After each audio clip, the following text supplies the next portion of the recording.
Global media leaders are now gathering in China's Guangzhou and Kunming for the 5th World Media Summit.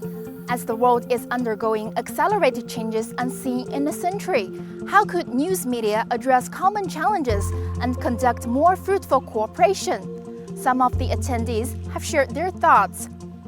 The summit, there are representatives of media from almost 200 different media agencies and think tanks and universities and government offices from more than 100 countries here. These are all media people from media agencies.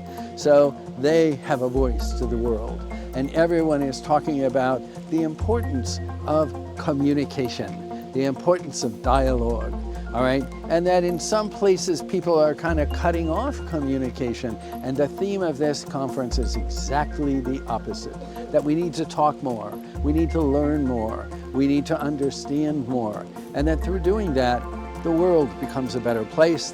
My expectations are to meet a lot of colleagues from around the world, including colleagues from China, and to exchange ideas about the future, new opportunities for media.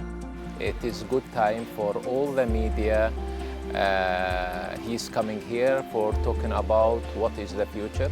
I think we have two challenges about media. We have the first one, AI, and the second, I think, social media.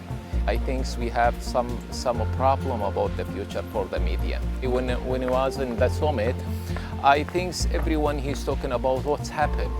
And if we have a solution about this one, I think we are successful. Es que hay personal de todo el mundo y eso creo que es muy benéfico poder, en un mundo globalizado como el que estamos, pues discutir temas del periodismo y de la comunicación con colegas de todo el mundo, creo que es esencial. Я считаю, что это отличная идея, это уже 5-й саммит, и он имеет, безусловно, важное международное значение и измерение. Самое главное, что здесь встречаются и общаются между собой люди из разных стран и континентов, и они пытаются выработать положительную, позитивную информационную повестку дня. В нынешней ситуации это очень важно.